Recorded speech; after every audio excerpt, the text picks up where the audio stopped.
مشاہد صاحب، ایکسٹرنل اس کے آپ کی بڑی دورس نگاہ ہے، اس کے اثرات کیا ہوں گے؟ کیونکہ ہمارے جو دوست ممالک ہیں، کلیدی دوست ممالک، چین، سعودی عربیہ، U A E, perhaps U S, اگر ہم اس کیٹیگری میں ڈالیں تو ان کی بھی بڑا اس چیز میں انٹرسٹ تھا. وہ دیکھنا چاہ رہے تھے کہ یہ اونٹ کس کروٹ بیٹھتا ہے. وہاں پر بھی اس حوالے سے کافی ابہام تھا جو ہمارے ملک کے اندر بھی ہے. اس کے بیرونی دنیا پہ کیا اثرات ہوں گے؟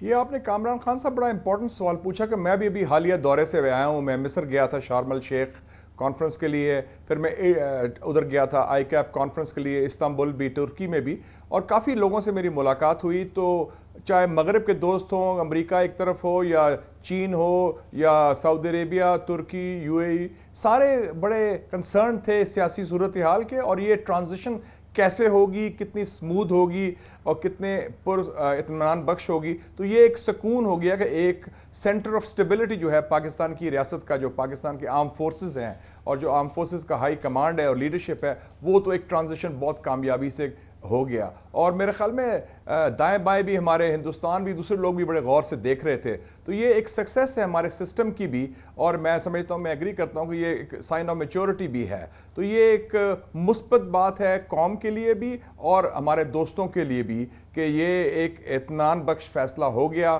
اور جو حالانکہ ملک میں پولرائزیشن ہے، لیکن جو سب سے کروشل فیصلہ تھا اس میں مکمل اتفاق رائے پایا جاتا ہے اور کوئی دو رائے نہیں ہے. جی، ویری گڈ پوائنٹ. گڈ